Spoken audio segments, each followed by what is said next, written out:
Good morning.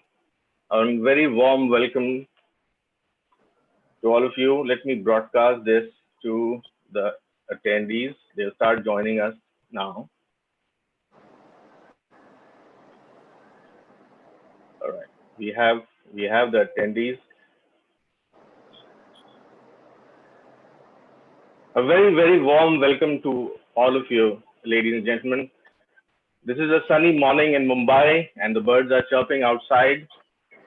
There was a time not too long ago when we would wake up to a sunny morning and with birds chirping outside, and we'd head to our respective workplaces.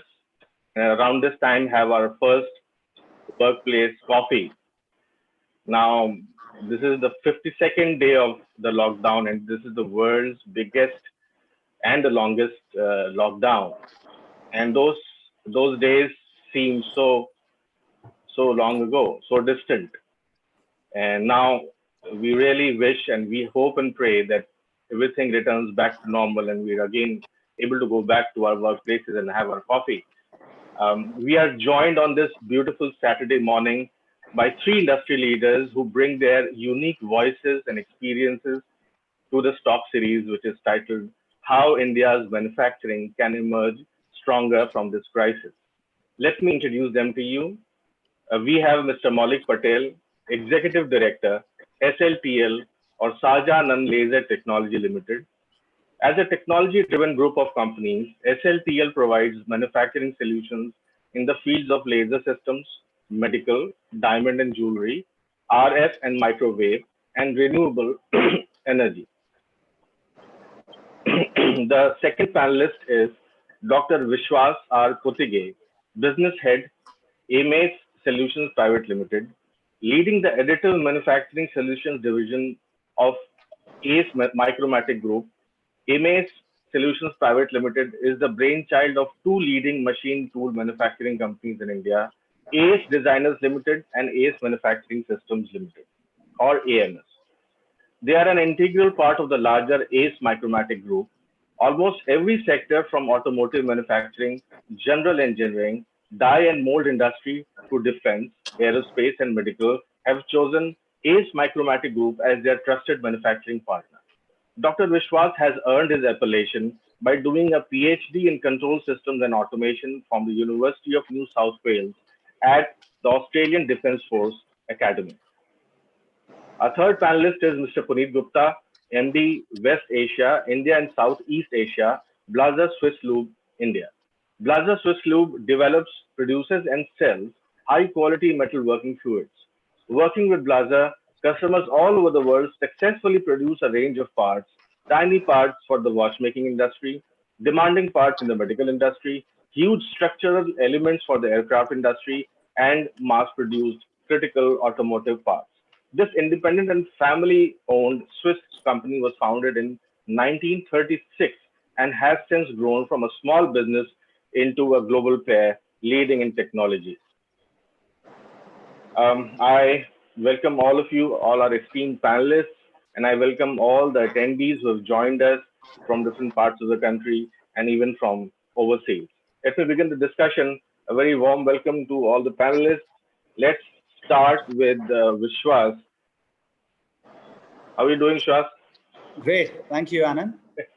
You've joined us from Bangalore? Yes, I'm here in Bangalore. Yeah. Excellent. So, what is the situation on the ground? So first I have to ask you. So, could you please elaborate a little more on what you do, and then I'll come to you for the situation on the ground. Sure. First of all, thank you for this opportunity to be on the panel and to address a good elite gathering here. Amace Solutions is actually, as you rightly introduced, is an additive manufacturing service bureau. Service bureau is basically we do anything from design to printing and post-processing. So we basically are a glorified job shop for additive manufacturing. So we are the contradictory to the conventional manufacturing, which is the subtractive manufacturing. So we support different sectors from automotive to the mold making, general engineering, defense, space, and aerospace, of course, including medical, where we support in design, 3D printing only in metal, and also post-processing, finishing the part as per the customer's requirement and supplying it to them.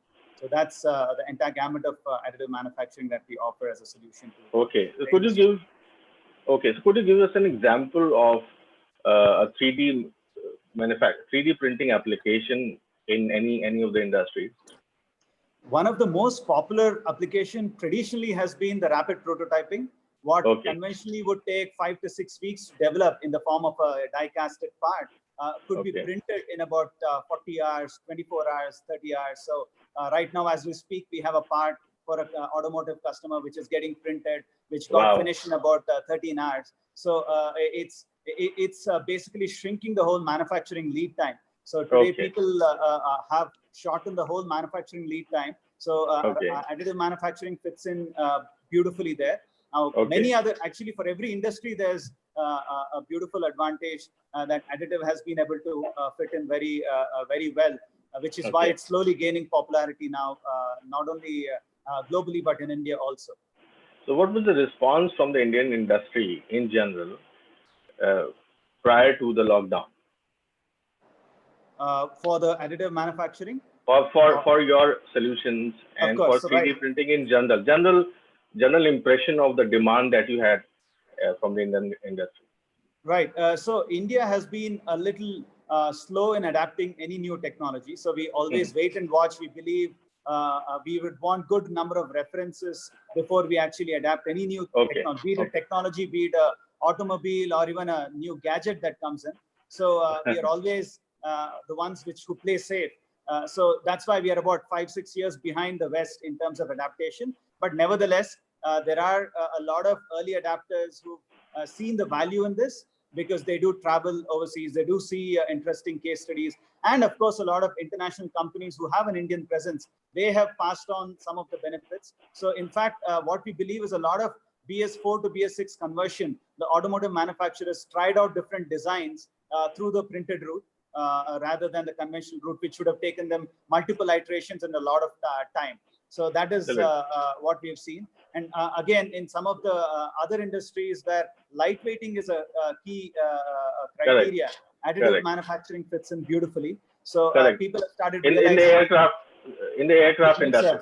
In the aircraft industry. India is still a little behind in providing manufactured parts through the printed route for aerospace industry because most of it happens overseas. It's yet to come to India, but when it does, I'm sure it will create a bigger opening.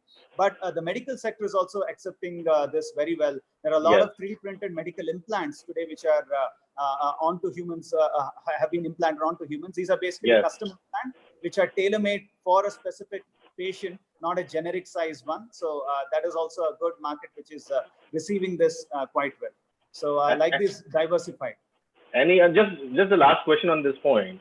So any applications in the PPE part of the manufacturing, in ventilators or PPEs? Oh yeah, actually a lot of them have used 3D printed parts in making PPEs and ventilators. In fact, we also have a pilot project which is running where we got a lot of polymer parts printed, 3D printed. And if you actually see the face shield, which is today a very common PP, part of PP, it started off as a 3D printed part, but people realize that the volumes are so high, it doesn't make sense to actually print it alone. So people have moved from a 3D printed route to an injection molded route. But we have a lot of our friendly companies close by with whom we collaborate very strongly, who've been doing extensively well in this. So 3D printing, if you actually see, has been doing great globally also in terms of supporting the medical sector during these tough times. That's very insightful, Vishwas. Thank you. Thank you so much. Thank you. Maulik, can you tell us more about what your company does and your sector as well? Yeah, so we as Sarjana Laser Technology Limited, SLTL Group, as you rightly mentioned, that we're into different verticals. So the first industrial vertical is into laser systems like laser marking, laser cutting, laser welding, laser hardening, cladding, micro machining, solar cell scribing. So this is, and we also manufacture a lot of special purpose machines related to different applications of defense, aerospace, automotive industry is one of our biggest. And diamond processing, we are world's largest for diamond processing machinery and jewelry as well. So, you know, because 95% of the world's diamond is processed in India. Okay, so and now of course there is a 3D printing trend which is happening in diamond as well. It is called as CVD. So that also is the next leap. But yeah, unfortunately, we got a lockdown and certain things are on hold. But yes, we look forward that that industry is also a prominent one. And of course, there is a medical device. So in medical device, we manufacture angioplasty stents and balloons. These are state-of-the-art, high-end, very high quality. We have clean rooms for manufacturing these angioplasty stents and balloons. This is a life-saving device. And also a couple of medical lasers we produce for surgical lasers. These are surgery lasers.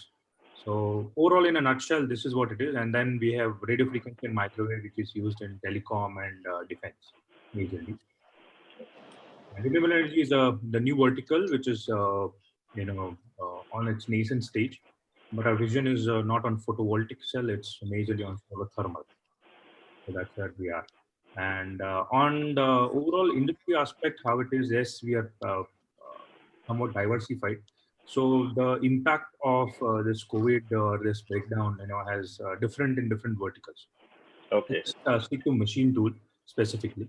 So on the machine tool sector, if you look at that, yes, our customers, starting from automotive industry, medical industry, and a couple of general engineering industry, and sheet metal fabrication is one of the major industry where we supply industrial machines.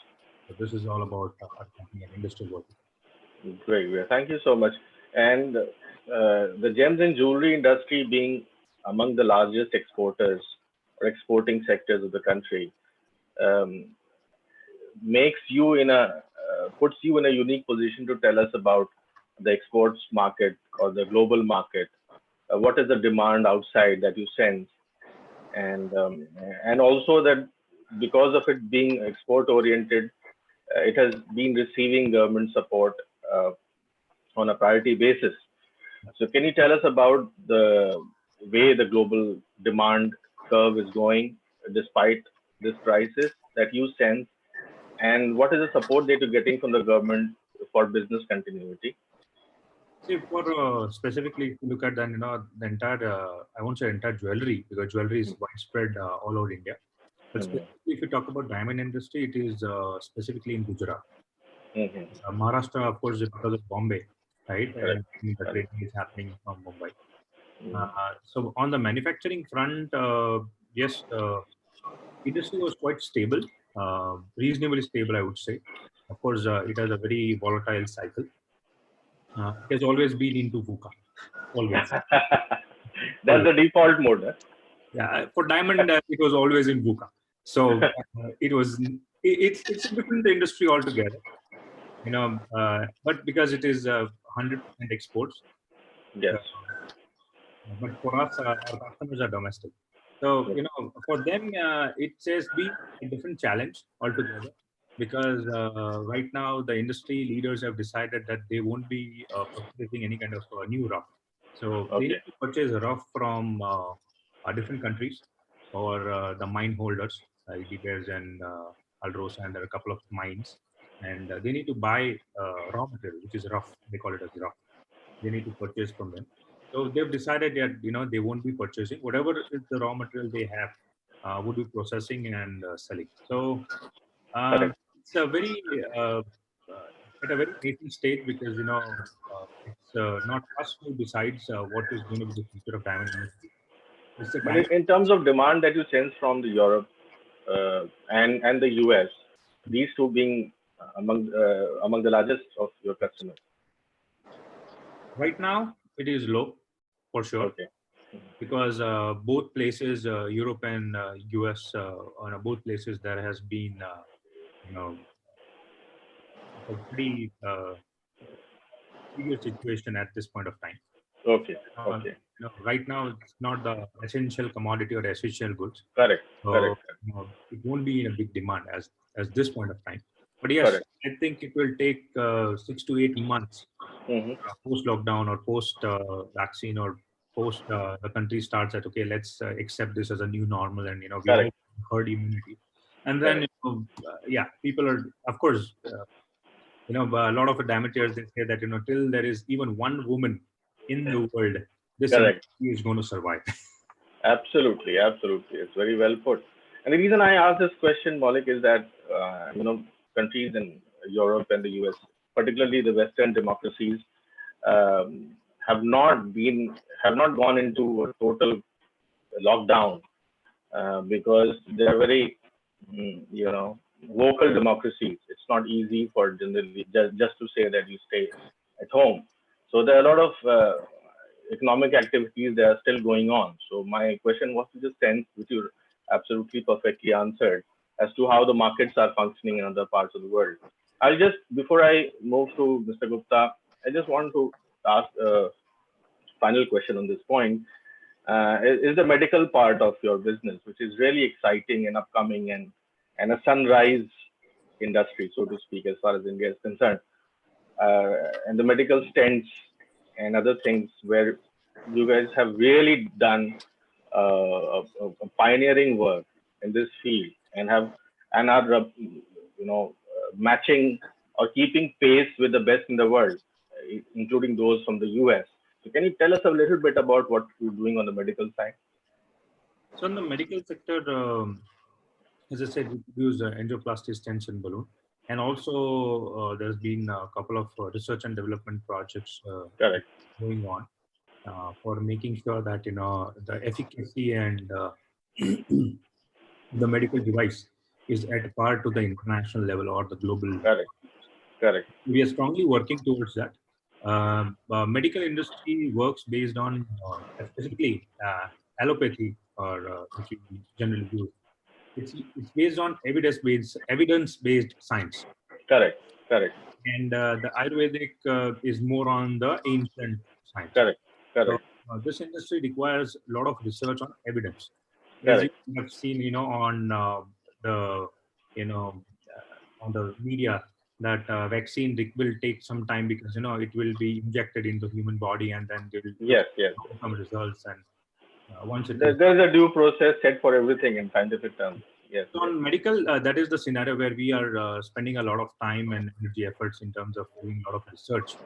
Where, it is clinically proven and its Correct. safety and efficacy is at the topmost level.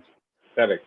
Also, as an engineering company, in the first lockdown, first week of lockdown, our director started thinking that we can help in terms of making ventilators. So of course, it's an engineering come medical product. Ventilator is a pure engineering product, but when you add medical, every medical device is an engineering product, by the way. Correct. Correct. Correct. Correct. And so yes, we started working on that too. So Great. Great. second level of ventilator is also being Great. Thank you so much, Maulik. That was really insightful and elaborate. Puneet, could you share with us? Hi, Puneet. How are you doing? You've joined us from. Good morning, Puneet. You joined us from Delhi, right? From Gurgaon. Delhi, Anand. From Delhi. So could you share with us what your company does and a little bit about your sector as well? Sure. So good morning once again to you, Anand, and to my fellow panelists, and also to the audiences. And thanks, Anand, for having me here as a part of the panel. I think it's a pleasure to listen to my fellow panelists, to you, and then really talk about this very important subject today. Talking about Blaser Swisslube, you already said a few points about the introduction of the company, but if I may add a few more things there. So Blaser is a family-owned Swiss company, independent Swiss company, which is approximately 84 years old. Okay. So next year we would be celebrating, in fact, 85 years of jubilee of the company. Wow! Congratulations! It's a very thank you very much. Thank you. It's a very dedicated and a very passionate company about a topic of productivity, and that is what globally we are known for. So our job, by and large, involves about working with our customers and helping them to improve productivity, which in turn leads to profitability improvement and competitiveness improvement. I mean, that's our strong belief. And we really prove it on site with the help of projects. So that's our forte. So we make high technology coolants and cutting oils, metalworking fluids, so to say, in a very focused way. Okay. Another specialty is that these are one of the safest products which we say are in the world from human health and environment perspective. Okay. Now, this was a topic which was not so relevant in different countries. People had different view about it, but I'm sure now this pandemic will also motivate people to think in a different direction, the view towards environment, health, and safety. And we feel very happy that we bring a lot of experience, expertise on this particular aspect for decades with us. Yes. The company had, in fact, a very interesting start. And the company was started by a gentleman called Willy Blaser. So Blaser is a surname, family name. And Willy was high in terms of his entrepreneurial skills and thinking and his approach during the World War time. So he started, in fact, with a shoe cream which was water resistant, which is biodegradable at that time, 85 years ago. And then he went to the farmers because Switzerland was a lot about farming that time. And he saw that farmers wearing leather boots, working in the field, the leather gets cracked and then water seeps in, the feet are not taken care. So he designed the shoe cream, went to the farmers, he says, give me your shoe, polished it, left it behind with a little bottle. And he says, okay, use it. I will come back to you in a few days' time, maybe 1 week, 2 weeks later. And if you like it, if it served you, if it helped you in protection, then you buy from me. Otherwise, at least I have served you. So serving before deserving, working on added value for customer, taking care of environment. I think these were 3 very important philosophies with which he started. Okay. And I'm so glad that being a family-owned company, today we have 3rd generation in command, which is Mark Blaser from the family. I mean, he's a global CEO. And we are deepening these philosophies year by year. So this really makes the whole team globally very passionate, very committed to work with customers and take these things through the help of metalworking fluids. I mean, today we don't make shoe cream anymore because son of Willy, Peter Blaser, when he came into the business, the 2nd generation, so he saw a lot of complexity emerging into the metalworking area. So he diverted into that area, made the company more international. And then he started working with some concepts in the metalworking fluid. And today we feel so proud. There's a very unique concept called Blaser bio concept, wherein in coolants, typically there are use of items like bactericide, which is used to manage the bacteria, to kill the bacteria flora, which is not sometimes helpful for the longevity of the coolant. So with this Blaser bio concept, about 40 years plus back, I mean, he came up with a theory where he said we can actually learn to live with nature. And therein we promote one of the natural bacteria which is found in water in a natural way. And this becomes a kind of a special way of protecting the fluids. Excellent. And Fascinating. we feel so glad that, I mean, today as the time is going by, I mean, these technologies which were there more than 40 years back, I mean, they become more and more relevant for the whole world today. Exciting. So in short, I mean, today we are working with our customers globally and in India as well for supplying high technology, one of the very safe metalworking fluids, coolants and cutting oils, which are primarily used into different industry segments. And right from automotive is the largest segment in India. I think we all know about manufacturing here. However, globally, there are other segments which are starting from medical to aerospace to watchmaking to power to general engineering, etc. Okay. And in India also, we see these segments emerging slowly. And since you were already asking about medical, so maybe I can also add there. I think the medical segment today, from a manufacturing perspective, is still much, much smaller. But I think we are seeing a very rapid growth in that. I mean, there are many companies which are investing and they have a clear view that they want to become on an India level as well as on a global level, big manufacturers in the medical field. That means by making, whether it's implants or whether it's about the apparatuses or equipments, etc. And we feel very happy to be associated with these companies, because the moment you get into the medical industry, I think the requirements from coolants and cutting oils, they become very different compared to the automotive industry or compared to the aerospace industry.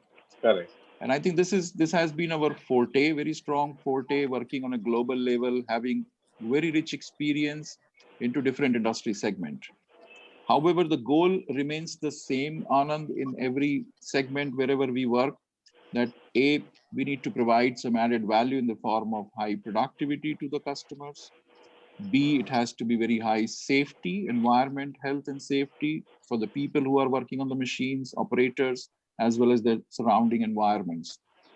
And then there has to be added value. Correct. Fascinating. Think, yes. Yeah, that's in short, about the company. Oh, that's great. Very, very insightful. Punit, from the perspective of the metalworking fluids industry, I think you are in a great position to see the industrial activity or the state of the industrial activity, in the regions that you function. Now you look after the business of West Asia, which is India and Southeast Asia. And as I said, being in this industry, you must be keeping track of the industrial activity and the differences and the comparisons between them in these regions. So can you give us a sense of the post-COVID or the impact of COVID on industrial activity in India vis-a-vis other regions that you look after? Anand, I mean, that's a very interesting question, and I'm sure everybody is reading a lot in the news. I mean, the entire news channels are filled with these kind of analysis. What we have seen is it has been a global pandemic. It came all of a sudden, and nobody was prepared. I mean, neither the organizations were prepared, nor the people were prepared, either as employee or employer, or even as a personal capacity. Correct. In India, when I think it was announced, probably the industry got 1-2 days notice to kind of go in for a lockdown. So that was the path we chose. We said at that time that was looking like the best path for the Indian environment. And then the companies just went in for a lockdown. So that means the industrial activities just stopped. They just stopped. Correct. And for me personally, I think it has been first time in my life, professional life so far, that we see that almost for 40 days, our invoicing, the sales was zero. Wow. And then I said, we have talked about sales going low, sales going high, but then for almost a period of 40 days, making a zero sale. I mean, this was first time for me to experience this in India. Now, when I compare it with another side of Southeast Asia, where I'm interacting with my team on a regular basis, I think different countries had different behaviors. Yes.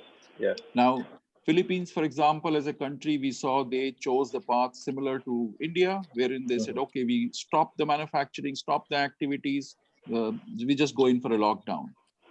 Part of Malaysia, we saw the similar thing, but not exactly in the same way. So there was a localized lockdown situation.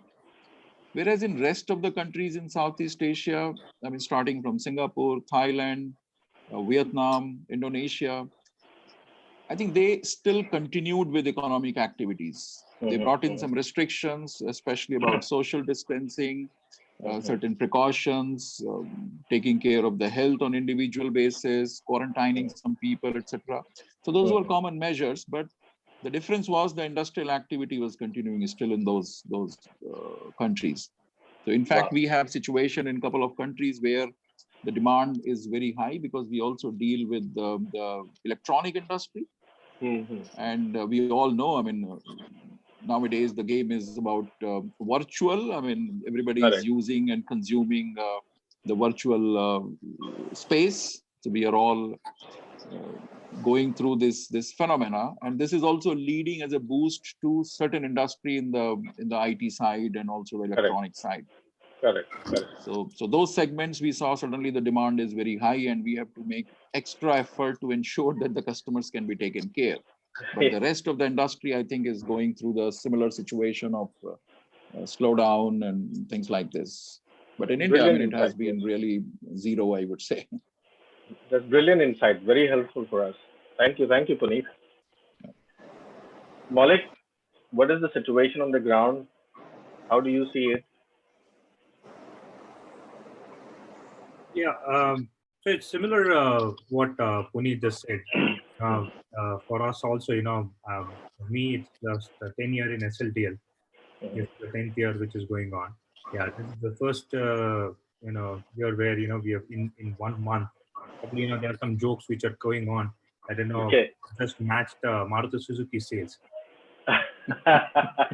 So it has been like for all of us, it's the same. For a joke side, yes, it's good to laugh, but on the practical side, it's much needed. Humor and laughter much needed in these times. So thank you for that. Yeah, but yeah, on the reality, the kind of challenges which we are already envisaging is without zero sale, we have to make sure that we retain our staff, and also our suppliers as well, because it's a chain of supply chain, where Correct. it's we are all connected. Correct. Indirectly, we don't know where we are connected, but yes, we all are connected. The kind of money exchange which happens, it's like if its industry runs, you never know that how it is interacting. Correct. It's a cycle. Just stopped, which is got on a halt. So yes, I think our company is right now closed. Certain people on medical front we are working. Okay. And also on the industry front, it's going on and off. So okay. On and off. On the global front, if I look at, then yes, again, as what Puneet said, that every different country has selected a different path. More or less, there is one kind of a threat which is stopping them. So yeah, we have to give some more time. Once the industry starts and globally things revive, we'll be able to get a better clarity and picture. Okay. So when it came to a standstill after COVID and lockdown measures, so what were your decisions in the order of in the order of priority? Were they looking after the employee morale, or looking after the closing down of the plants on a temporary basis? So what were the topmost challenges in the first few days of the announcement of the lockdown? In Gujarat, how it happened is like, there was a 3-day lockdown.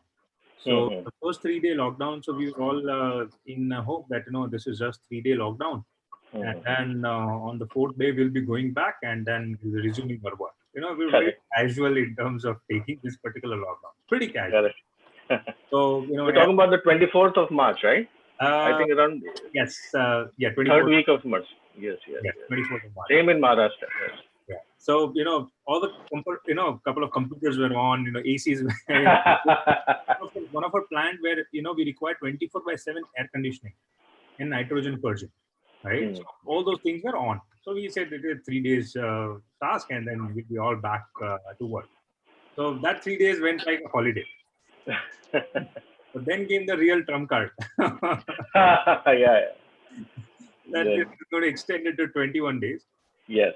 So, the first, initially, honestly speaking, we were all puzzled that it should be done. But then, 3 days as it went ahead, we made sure that, we went to the factory. We had to do all those plants shutting down carefully. We took a couple of guys and took some permission. That was the first step what we had to do. The second one, the employee morale, yes. There was a lot of wages which has to be paid for the March and stuff which we had to execute. And on top of it, later on, what we started is training of our teammates. Training of your? Training of our teammates, all our employees. So, whatever vocational training, whatever trainings which can be given digitally. Correct. So we encourage them to make sure that they attend a couple of webinars and training sessions A lot of Okay. people have done paid webinars or paid training sessions, Okay. either Excel or any kind of digitized training. And the third, we had to make sure that we motivated them to think that, and the meetings are still on. Every Okay. I conduct that particular meeting since that. Okay. What do you envisage or what do you see and how is it Okay. going to change? So every purchase department is thinking different, HR department is thinking different in their respective territory or in their respective department. That what am I supposed to do once the lockdown opens, and what are the changes I'm going to bring it. So we're trying to get views from all and Okay. summarizing it, making sure that that becomes more of a what do you say, a guideline for the post lockdown. Okay. And speaking specifically of Gujarat, I mean, if you're comfortable addressing this thing, is that the curves seems to be going differently for different states. Yes. So how is it? How does the immediate future look from a Gujarat's perspective, as far as the economic and industrial activities concerned? And what are your plans about dealing with that? See, as a company, I'll still on the second aspect, but yes, on the Gujarat front, yes, the curve is increasing. Yes. Honestly speaking, I really don't know the reason, the practical reason of it, because we had been in lockdown very seriously since beginning itself. Of course, Gujarat is quite big, and certain couple of other cities might have dense populations, so that could be one of the reasons. Correct. Correct. And on top of it, Gujarat has taken as a state has already taken some measures of preparing hospitals Okay. for the COVID hospitals. So I'm sure I think it's going on the right track. But yes, Correct. as it is, this is more of a pandemic which is very difficult to address. I think, Correct. And predict. yeah, the Gujarat government is trying to trace and making sure that people have been traced. On the company front, we already prepared that once we start, some desanitization and couple of gadgets has to be on its place, thermal measurement systems, and on the first day itself we did that actually. Okay. Because we were partially aware that masking and not to touch. All the fingerprint scanners which are there are going to be obsolete. Okay. A lot of things Okay. already changed. But yes, I think Gujarat, the curve should go down now because Gandhinagar in the third lockdown they had created a serious measures that it's completely locked. But on the other front, if you look at Rajkot or Morbi or Bhavnagar or Surendranagar or Surat, different cities have been reacting differently. Okay. So few towns are already open, but as I said, we are all linked with the chain, of supply chain. If logistic does not start, in one of the webinar, one interesting gentleman said that my entire product is ready, but my corrugated box is not there. So how Wow. can I ship that? Yes. Yes. Yes. Yes. So yeah, it's an ecosystem, but yes, we are. So hopefully on the Monday, it should open. Let's see. Let's see.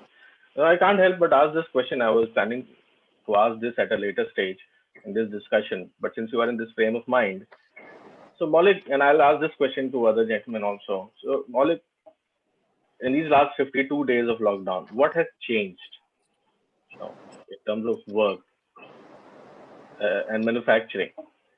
Have some things changed compared to how it was 52 days ago? Your approach to work or the expectations from employees, what has changed? People have learned how to use webinars. Oh, that's so true. There were a couple of people which had never thought that how to interact on a digital platform. So one of the most important thing that we have accepted this as a new normal. So one is this, and second is on the motivation aspect. Again, it's a mix of thing, 50%. But yes, we need to understand. So I'm trying my level best to make them realize that, you need to get more immunity, right? That's the only solution at this point of time. And we need to start working some or the other day. But yes, the only thing, as people have learned a lot of things on the digital platform. Manufacturing side, it's closed as of now. So once it opens, I'm sure there are going to be a lot of changes which we will be bringing, and I'm sure a lot of other companies also would be bringing, which would be going seriously on lean aspect. So lean, how we can make sure that we automate things. So it's a great point. Yes. there is definitely going to be on a positive aspect of an automation as well. So I'm sure these are the two aspects which I would like to comment on. Yes, yes. In fact, you pointed out three, and to me, my takeaway was first is collaboration in the form of webinars, and the second is going digital or learning to work virtually, and third is automation. So these are very useful takeaways. Thank you, Maulik. Vishwas, Yeah. uh, so you've joined us from Bangalore, right? Yeah. Can we still call it Bangalore, or is there a dictat No, that we would prefer it as Bengaluru, but Bangalore? Sorry. yeah, Bengaluru is a newer name. I mean, the old name which has been renewed now, so Bengaluru is what we address. Bangalore. Yeah.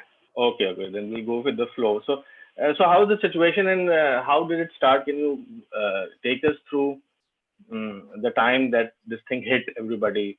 What it was in Bangalore? It was not as hard as I remember, and as I hear from my colleagues there, as it was in other parts of the country, especially the metros.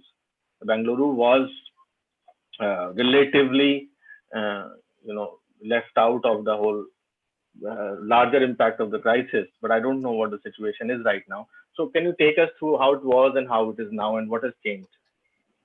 Well, in fact, one of the first cases that got reported in the country was from Karnataka, if you all can recollect. And what happened interestingly was a week before the actual lockdown got announced, the local government here decided to shut down most of the establishments. The malls were going to be closed at least 4 or 5 days before this got into effect. So we could sense that coming, and we did realize there's something big coming. And the local government took a lot of measures way ahead of time, which probably is one of the reasons why we believe the containment happened a lot better. We're fortunate. I don't know, beyond reasons that are quite obvious, what could have led to astronomical figures in Maharashtra and other states, but I can say we are fortunate. The growth has been only incremental and not explosive. We've reached a figure close to a little less than 1,000 here in Karnataka right now in the past 60 plus days, which is fairly decent compared to what it could have been. What it was in another country itself. If you look at the population, per square, the capita that we have, population index. So this is fairly good. I think what is interesting is people did participate and believe that the lockdown has to be addressed and taken more seriously. I think that is what gave us the real good strength in maintaining the lockdown. Though I did not have to go out for many reasons, so we did have some essential services that we had to work on. So when I did see that very strict measures were taken in terms of curtailing people from actually moving around, which was one of the biggest strengths, I think, because I was limited to what I could see around here in the local news, and also what we could see around our residential areas. So this, I think, gave the good morale. So this also probably has led to the local government announcing partial restarting about a week ago. All the industrial establishments were given permission to restart from last week. Congratulations. Yeah, thank you. Though with a lot of norms and a lot of changes. So now you did ask the question, how has it changed? What has changed? So I think a lot of things have changed other than the good adaptation of digital platforms. I believe individually people also have changed a lot, because we didn't have access to maids, no cooks, and other services. I think we all have at least grown a little more humbler than what we used to be before, in terms of respecting the real menial jobs, or probably respecting our spouses back at home who do manage it so well. So I think that has changed a lot from a personal perspective. Very well put. Thank you.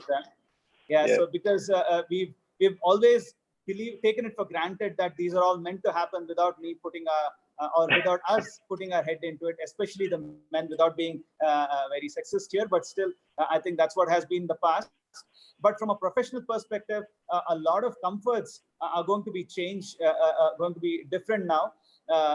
It takes us, now that we have started, and we are about 20 to 25% manpower, we have started the company. We see it takes us about 15 minutes more to actually get started from our work, because all the screening process, the temperature check, the social distancing, there's a queue, people have to follow it, there's a sanitation that happens. So all that actually takes about 15 minutes extra than what it used to take before. Okay. So that's the new norm. And all of us have to be wearing a mask.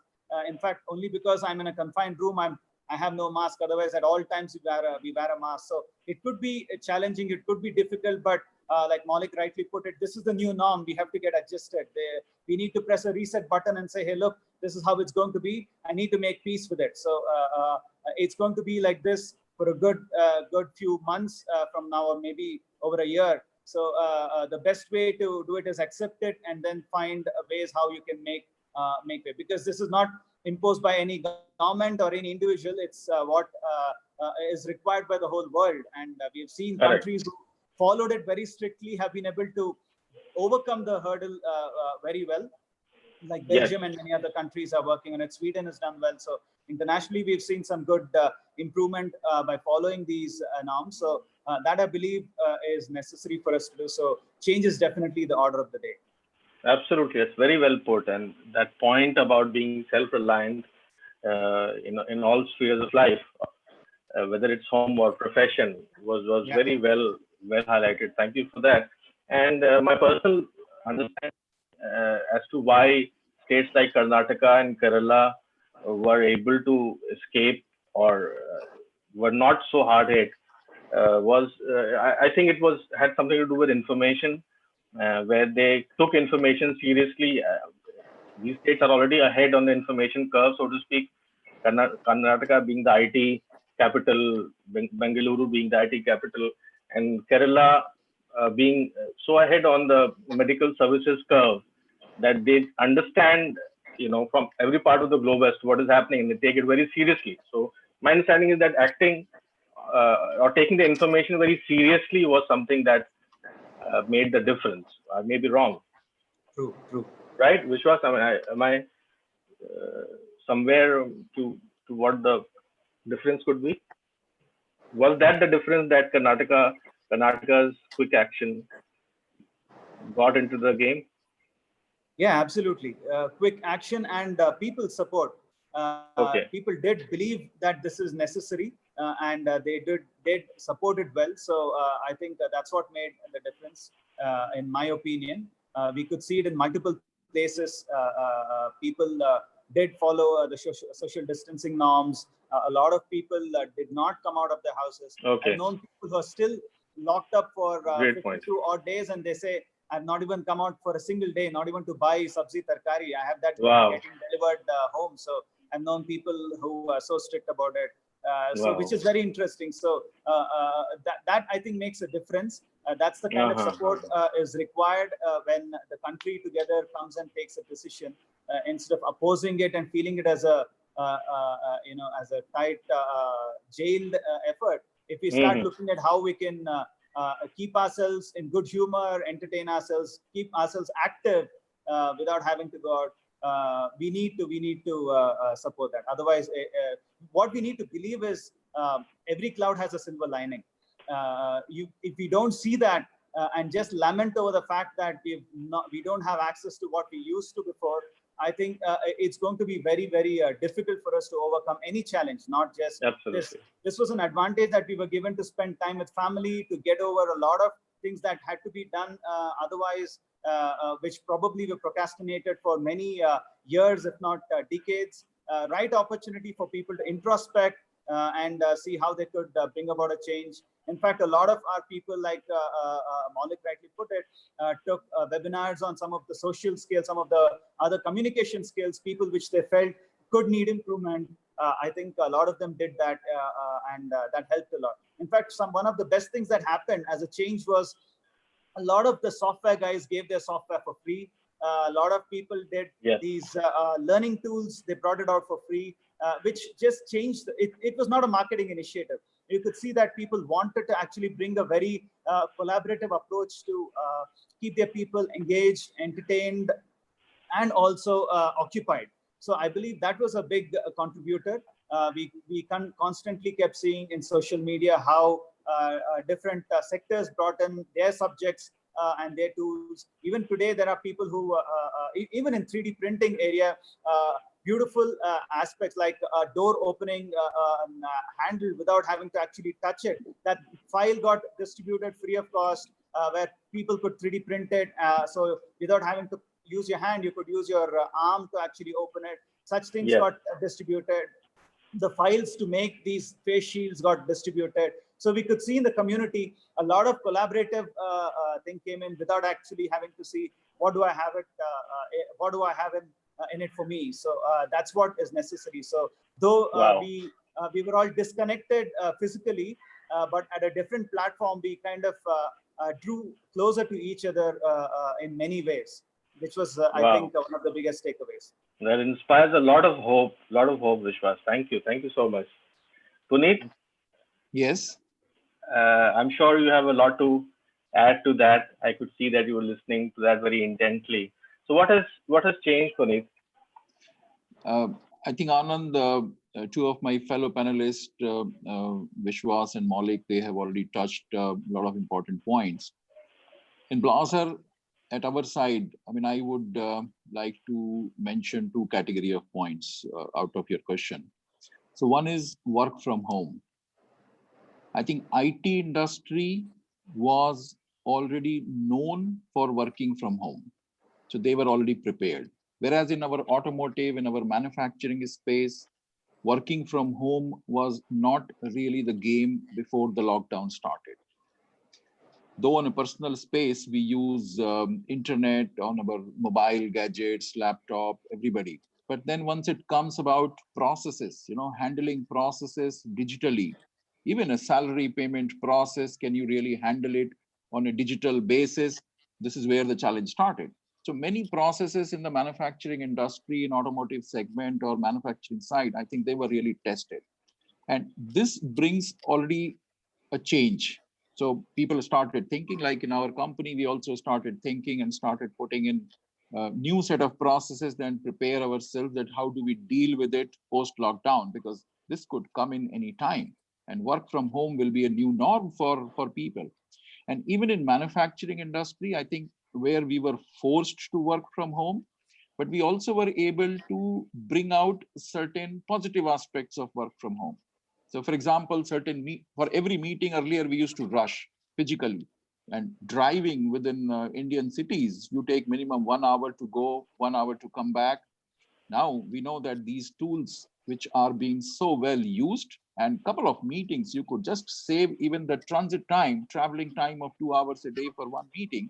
I mean, it's a huge increase in productivity, which will bring in. Correct. So I think this is one type of change which has started coming in the thought process, and operationally companies have started preparing. I mean, we have started preparing and talking about this, that what's going to be the new norm for working from home, even for accounts people, finance people, sales people. I'm sure there would be new points, good points, which will emerge out of this lockdown. The second part, which you mentioned, you were talking about employees and things like this. We are all human beings. And once the lockdown starts, I think Maulik said initial 3 days, we were very happy, took it like holiday. I'm sure everybody all across the country was behaving in the same fashion. And soon after we realized, hey, this is not what we are in for. We don't like it.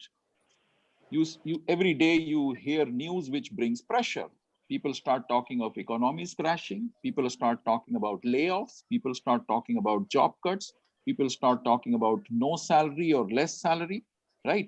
So that means the psychological environment which started building and which is still there to a large extent is heavily, what do I say, negative. Now, for every employee or for every human being, I think one of the big challenge in this time is how do you maintain your positivity? How do you maintain your productivity? So in Blaser, I think globally we realized this as one of the challenge right in the beginning of the lockdown phase. And I'm happy to share, we came out actually with 4 things during this lockdown phase right in the beginning. So number one, we started a drive right from the top management of stay positive, stay productive. So wherein we said, let's use our global network, because every country is more or less in a similar situation, right? And how can we spot still the positivity and spread the positivity in the whole community of employees worldwide? And how can we take inspirations? Because the challenges are the same. We may call them differently. If I can't go to a barber here, sure, a colleague in America also has the same challenge, right? Correct. Or Dr. Vishwas was saying that, okay, there are challenges. Maybe you don't have maids, so can you cook yourself? Sure, it's a similar challenge which lies in other cities as well. So we said, we started a drive on a weekly basis. We actually circulate and share the news globally with all the employees, where we say examples of stay positive and stay productive. So that's a tagline which we are running internally. The second thing which we started was internal wellness group. Now, when you are in these 4 walls, you start the day in the morning, you are within those 4 walls. I mean, you work during the day, you play within those 4 walls, you sleep again, and the next day again starts. And soon you forget when was Saturday, when was Sunday, when was Wednesday. You just forget that because every day is same. And this could lead to very high depressions. So we said people have confusions, people are in need of clarification, though the internet is full of so many gyan points, but then people need some handhold approach.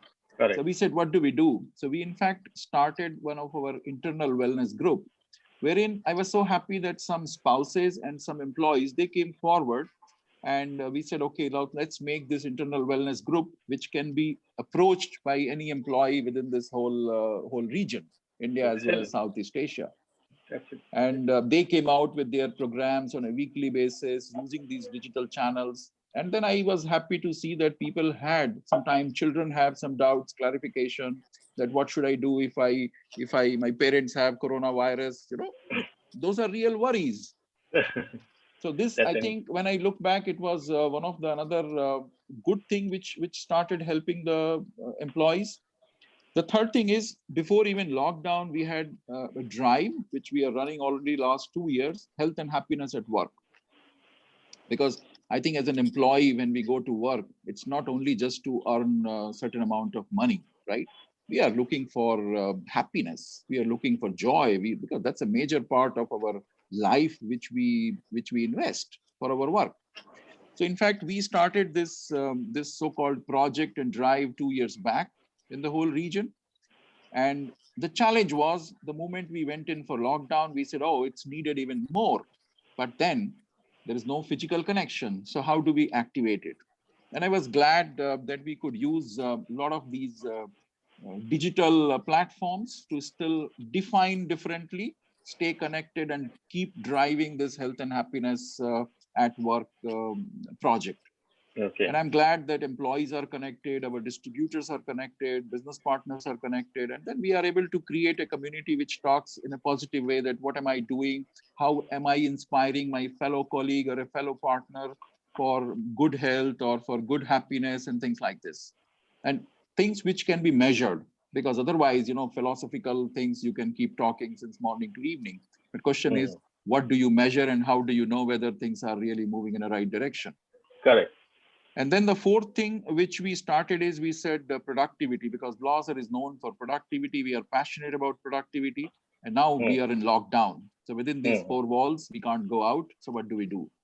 And on the training part, I think what Vishwas also mentioned just now. So we started a massive drive globally. So we took, I think, about 1 or 2 weeks time to put things together. And we said, let's exploit this. Because as a company, we have huge amount of know-how available on the application side, on the technology side. We said, now this is the time to distribute this know-how quickly all across the world to all the stakeholders, whosoever is interested. So we created programs which run every day globally, and people are allowed to participate without any cost. So these are for employees, for business partners, for customers.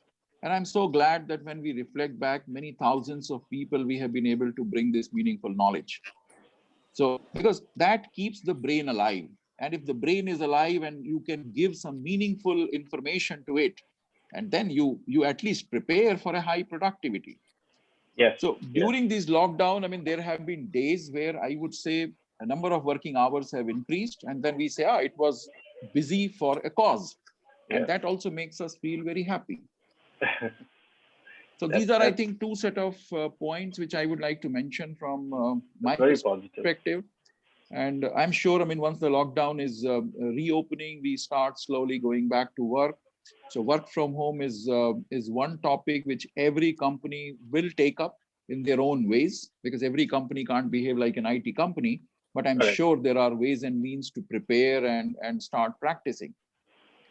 And then second thing is employee side, because people are the main asset of any company. You be in any business, and then it's about people, right? So, and they are taking care and building this community, which is passionate, which is in line, synced with the company objective. I think this would be an interesting game to see how it emerges.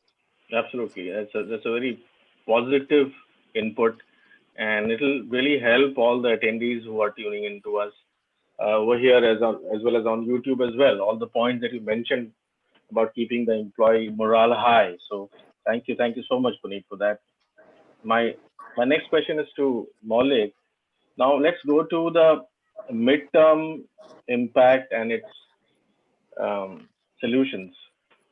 So my question is that government has announced certain measures, certain relief measures, and there has been some partial reopening of plants in some part of the country. So how is your experience in Gujarat of measures like redefining? And I want your perspective, at large, from a bigger picture standpoint. So measures like redefining SMEs and other relief measures, how have they been impacting you? Okay, I think recently, I think just few days back, I think the new annexure or the article has been published.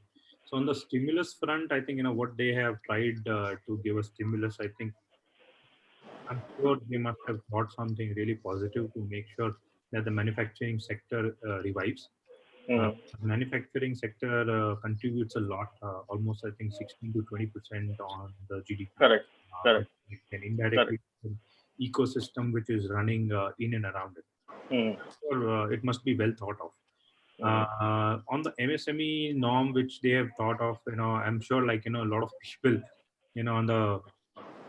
they might have realized that now we are no more an MSME.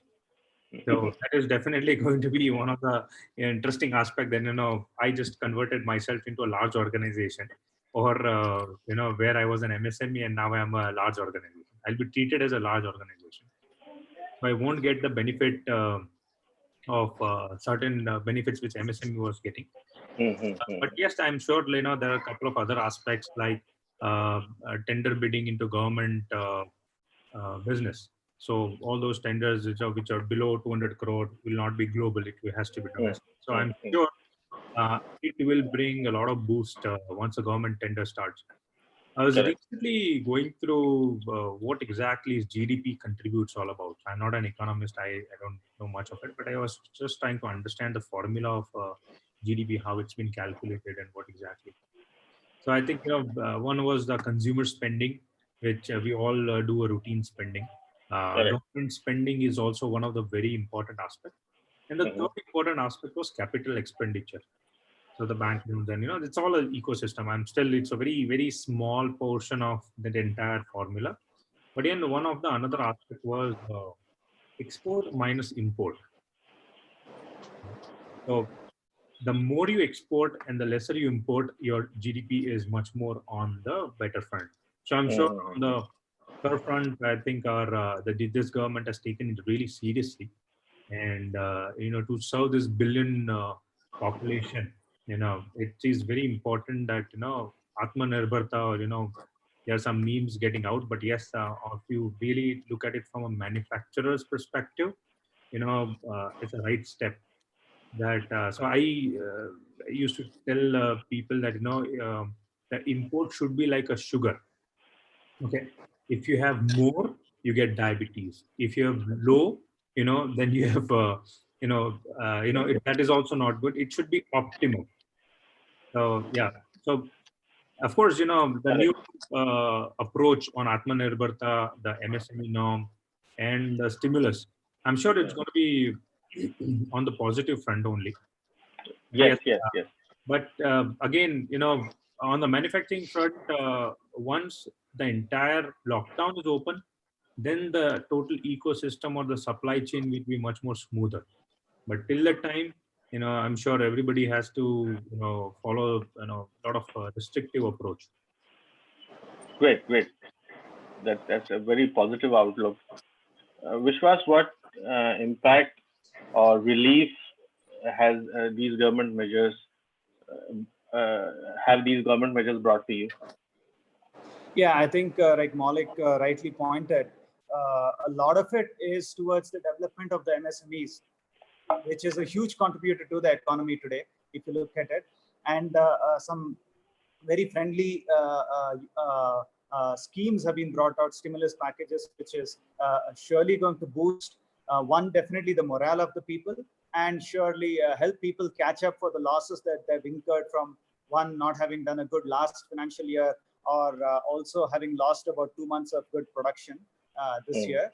mm, But a lot of it is still yet to be deciphered and see to what extent and what exactly will it be, will be the impact to a small individual company. So that mm, is definitely going to be there.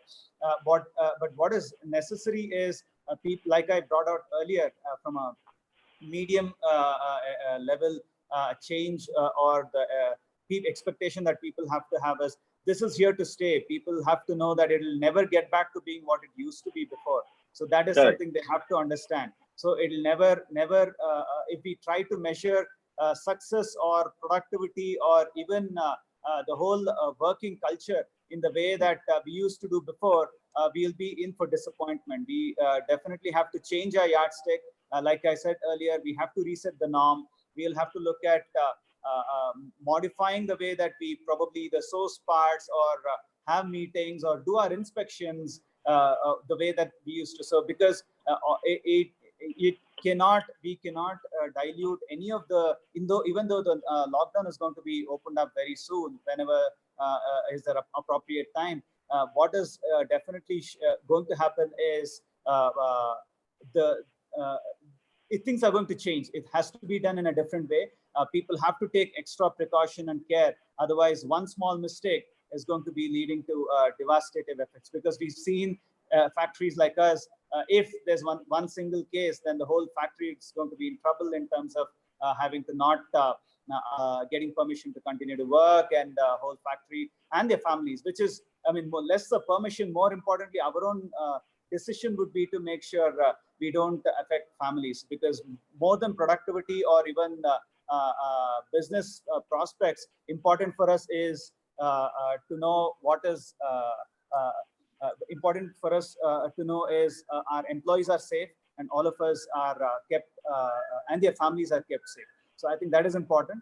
But getting back to the productivity perspective and the benefit that at a medium level that people are going to do is these packages are going to give some relief, all right. But what is more important for people is to find newer pasture, because again, like I said, even the market may not be the same. What used to give us business may not be the same ones which will continue to give us business. So we need to look for opportunities in these troubled times.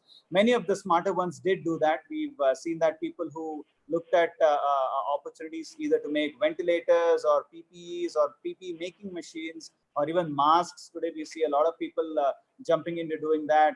Sanitizers, people doing machines for those sanitizer dispensing ones. So a lot of people have started off in a simple way, but now today they're doing it in a larger way because that's going to be the demand. So we'll have to shed our inhibitions of what our comfort zone of what we know well, and to move ahead and see what is our strength, and then leverage on that to see how we can actually capture an opportunity, leveraging and utilizing our strength really well. That's my takeaway from a medium scale for now, what people have to think for the next few months or even a year or two going ahead. Okay, so I have two quick questions for both you and Maulik. Because of the fact that you're present in some common sectors like medical. One is that this PPE situation, I recently read in the newspapers that the doctors are really battling it out on the front line, where they have to wear a certain PPE, gown for days on end, and like the soldiers used to do in medieval times, that they have to sleep in that, and they even have to wear diapers in such a horrible situation. So it's such a dire shortage of PPEs in our country, and then we have a shortage of ventilators, or coming up with ventilators. Even though the industry on the other side is saying that we have enough capacity, and there are towns like Tirupur which have overnight started facilities manufacturing PPEs. Is this a supply chain issue or a manufacturing issue? Since you've been following this news, Vishwas? I think, in my opinion, it's a logistic issue. Today, people are coming up. It's a small lag. So though people have started manufacturing, the time required for it to reach to the end front-end warriors is definitely going to be at least a week to 10 days or 15 days. And I'm sure a lot of the opinions that are coming out are from the historical perspective and not today. We've seen a lot of people in the past 15 to 30 days who have jumped to to seize the opportunity of making PPEs for people. So it's only a matter of time. Hopefully in the next 10-15 days, this change should get closed, shortened, and then should be available much faster and better, because we have known for that. I see a lot of manufacturers even here in Bangalore who are making PPEs and manufacturing them in high volume. So it's only about time before when they'll be available for the doctors. This is what I believe. Great. That's great to hear. Maulik? Yeah. So, initially I feel that, everybody had got a surge of the demand. So nobody expected that, all those people who are into this PPE kit manufacturing, right? They initially started importing it, right? So there were a lot of imports happening as well. Of course, there were domestic manufacturers too, but also, there were a lot of traders which popped up and, started importing. So all the thermal, testing, they are all imported, right? I think,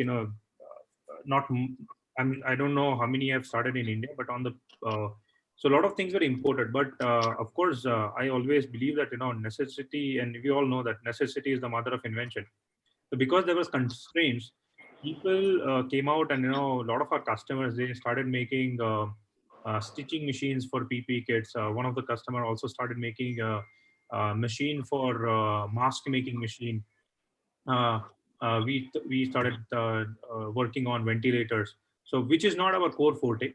But yes, people learned, and as what Vishwas said, that there were a lot of DIY, or the community got together and started helping without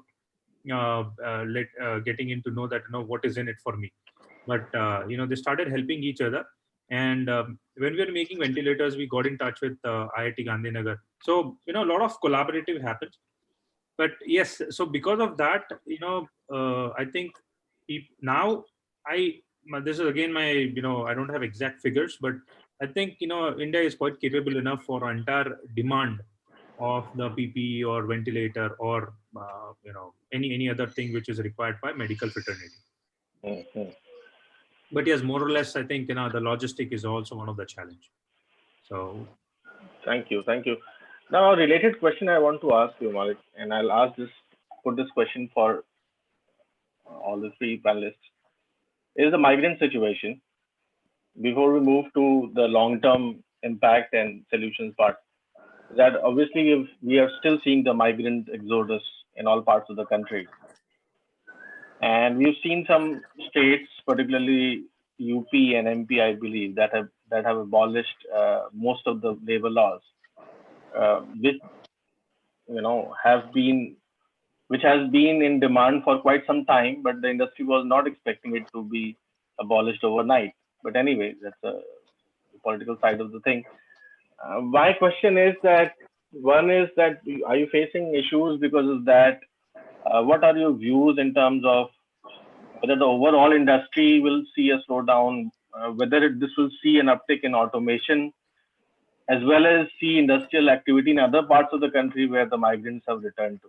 What is your take on the whole situation?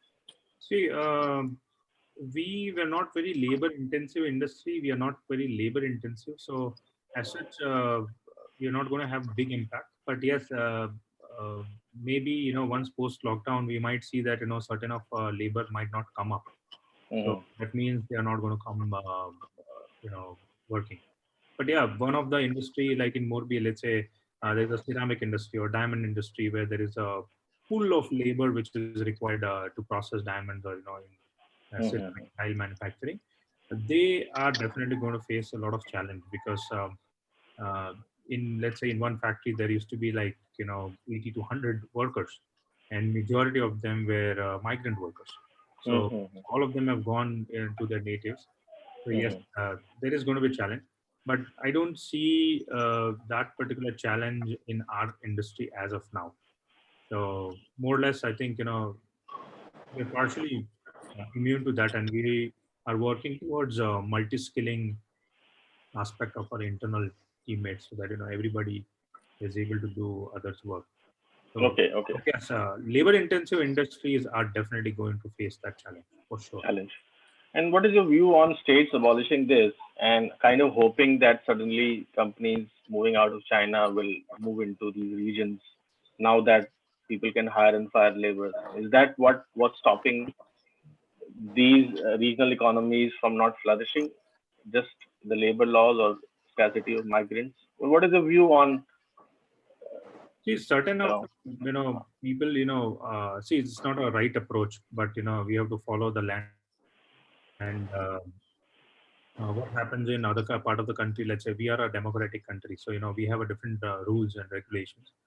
Communist countries have different rules and regulations because right now it's kind of a situation where we have to follow, as I say, we have to follow the land of law. So yeah. So sorry, but I just want to kind of focus on the part of the question that I was trying to articulate. So the thing is that you come from, and Gujarat has entrepreneurship in its DNA. So you know the ecosystem, the growth factors that come into play in order to make a region economically powerful. And that is, Gujarat is the best, example of that in our country. So my question was that merely the fact that the laborers have returned and suddenly you make it conducive for the companies to, be able to hire laborers and things like, will that be enough for these places to become economic or magnets for the companies that are moving out of China? Or do we need other growth factors for places like UP and MP for them to become industrial hubs? See, that only a time will tell. But yes, when it comes to, let's say, companies migrating from different part of the world, let's say China or any other country to India, we see very optimism. I'm sure, as a new government, will be embracing it if they are willing to come. There are a lot of companies which have already come to Gujarat, as I think Gujarat was the one which started Vibrant Gujarat and, started calling a lot of international investors into Gujarat. And the same model has been followed by other states as well. So definitely it's a state to state competition. Every state will be having its own strength and weaknesses. So, every state, Gujarat has its own strength. We have a port. Certain states are landlocked. So, they have to think from their perspective. We have to think from our perspective. Great point. On to international front, definitely we are also eyeing on that if some companies which want to collaborate with us and in terms of joining hands, where they have some strength and we have a strength of manufacturing, and which we were, as a country, we were never thinking of serving to the world. I think now with this Atmanirbharta plus adding on to it, I'm sure there is going to be a sense of thought that, we should be a country which should be serving to the world, and not only to our Indian, adding only revenue to India, but I think, global perspective should also should be there. I'm sure international companies coming in would be helpful. Yes, that's great. That's helpful. Punit, what's your take on the whole migrant exodus situation? I think, Anand, that's a very sensitive question, right? We have been seeing a lot in the news and hearing a lot about on a humanitarian side as well as on the company law side. Now, if I look at automotive industry plus the entire manufacturing industry in India, my understanding is that dependence on migrant workers is a lot, quite sizable. Maybe company to company, it will vary. And we have already started seeing the impact, let's say, on the supply chain. This even we are facing as a company, because we have 3 warehouses. Now we need to move the material. And the transport companies say that, okay, now there is a shortage of trucks because the trucks are there, but the truck drivers are not there, or the operators are missing for some time now. So, right. So it's a kind of a rationing which has started. So I think managing this part for the whole industry is not going to be easy in the restart phase. Because today, the whole industry is preparing for restart. And what we see from the news is that people are moving. And imagine the people who are moving with a lot of struggle back to their villages. And after reaching the village, they get quarantined for 14 days.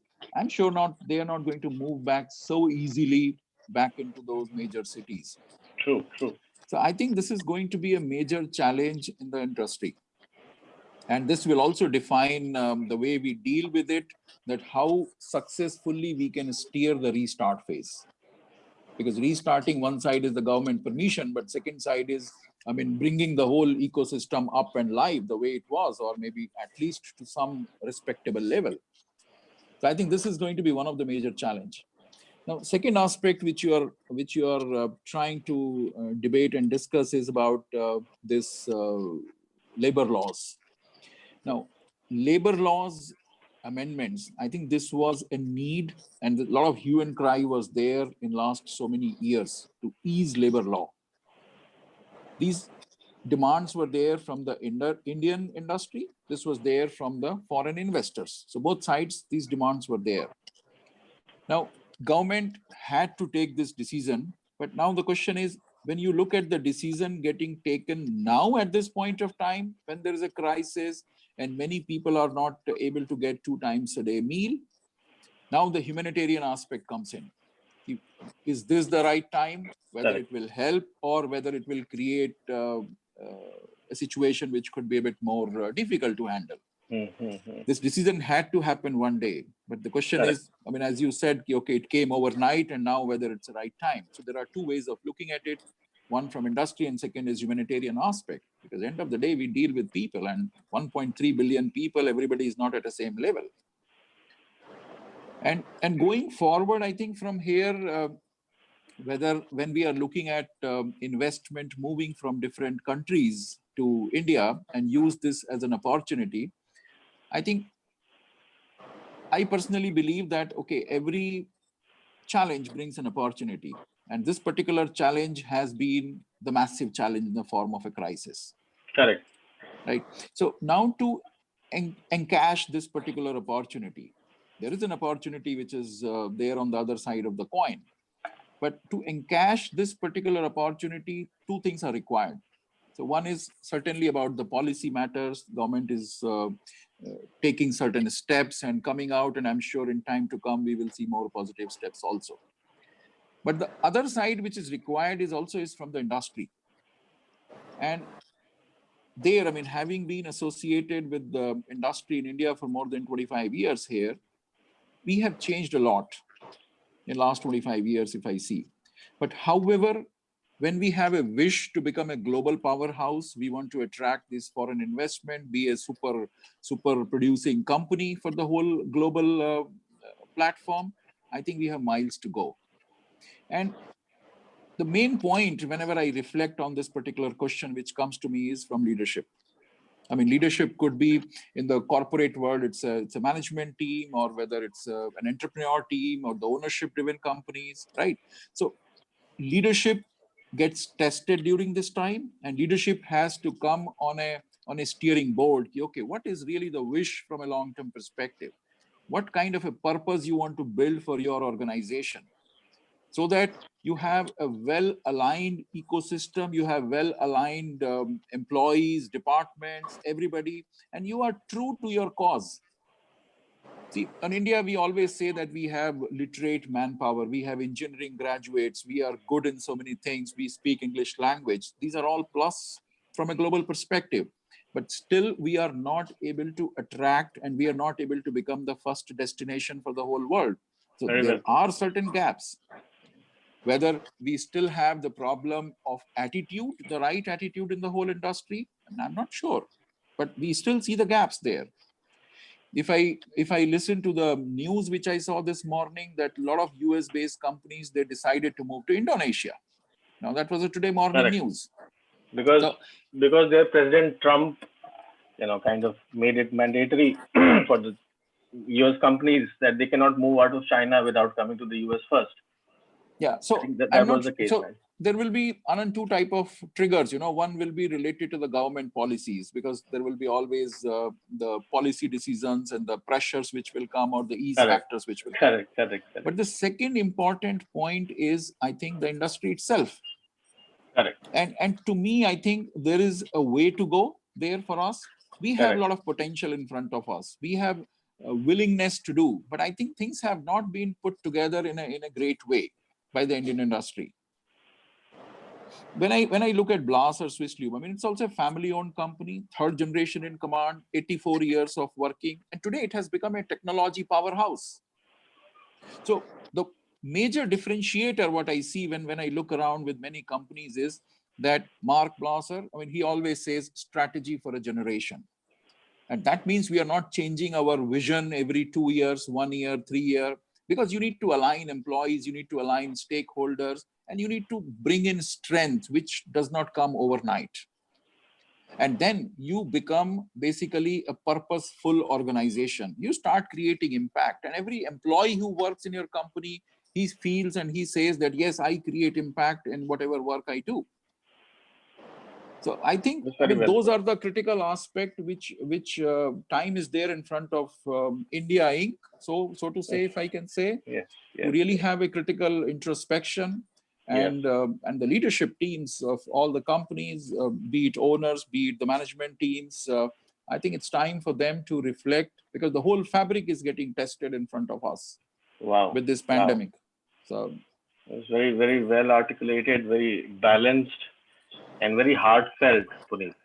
I mean, that is really something that should go far and wide. So thank you for that perspective. Vishwas, what is your take on the migrant situation?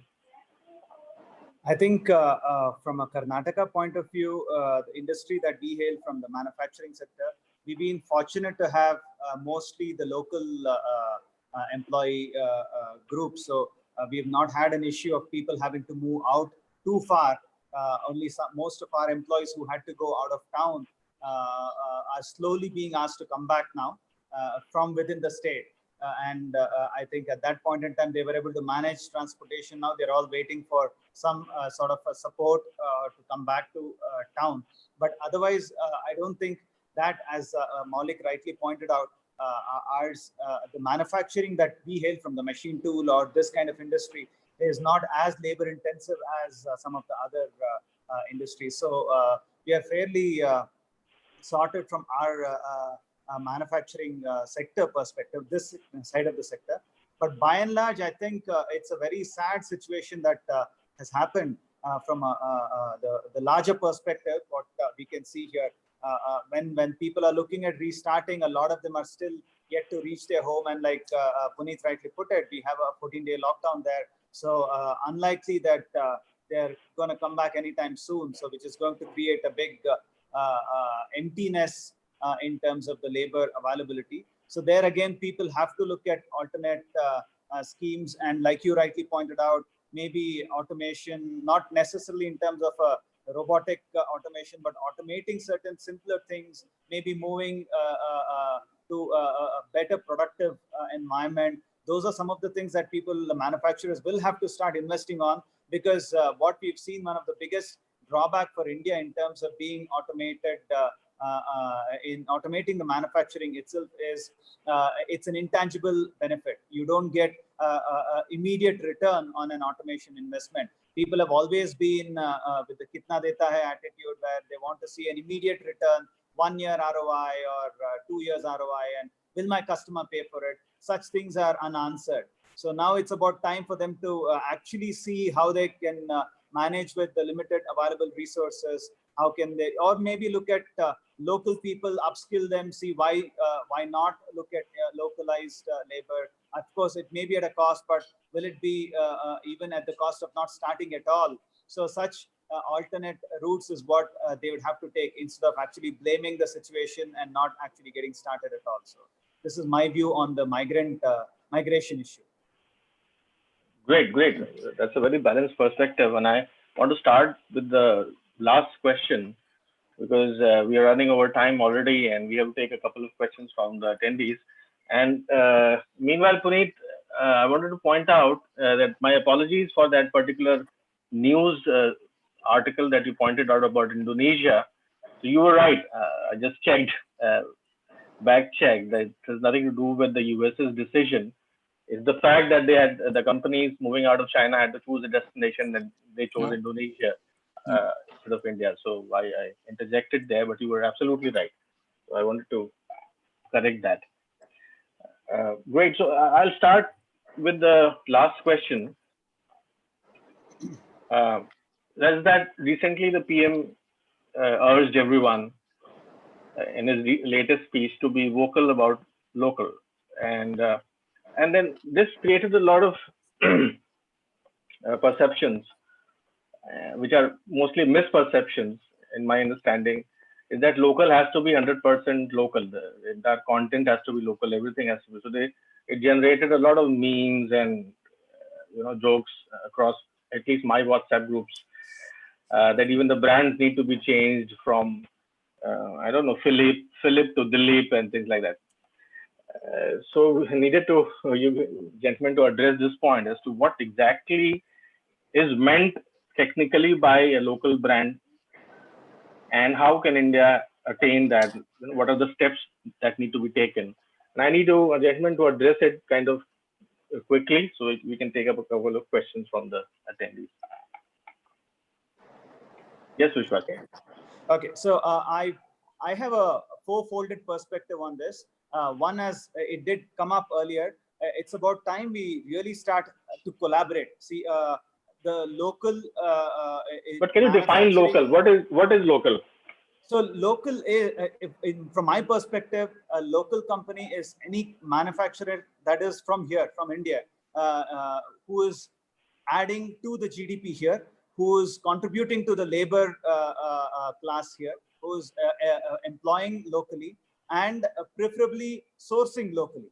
preferably, unless there's a very strong need to go outside. This is my view of what local is. It doesn't necessarily have to be an Indian brand. It doesn't necessarily have to be a company which was started in India, but a company or an organization which is contributing to the local growth itself, India's growth, which is going to add to the Indian growth.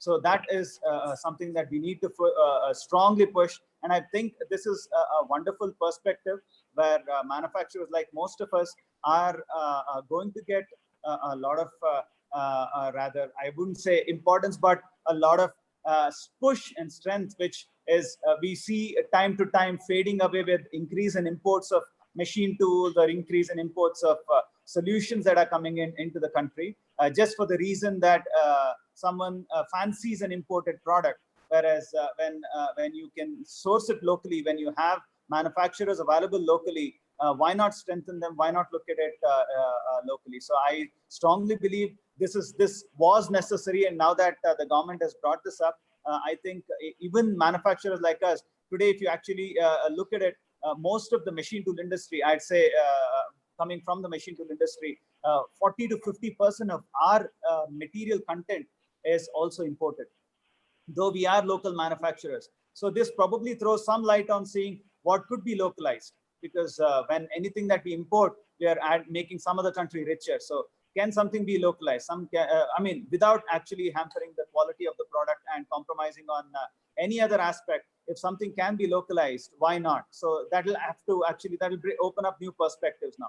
Similarly, the auto manufacturers, so who've been focused on some of the government industries. We've seen a lot of aerospace parts today are being made only on imported machines. We see a lot of government sectors dependent on defense products using imported machines. So I strongly believe there we could bring about a change if we work collaboratively, which means it's not just a transactional relationship that we expect, but much more deeper, where we can look at a hand-holding, where we can understand it'll take us a little more effort to actually groom up a supplier to get up to that stage, but so be it. Why not? If it helps the country and if it helps the local community, why not? I speak for ourselves too. If instead of importing something which is readily available to our spec, if we can get a local manufacturer to do it, and with a cost, from an engineering perspective, from a productivity and a genuinity perspective, we are definitely there. It's only about putting it all together and getting it right. So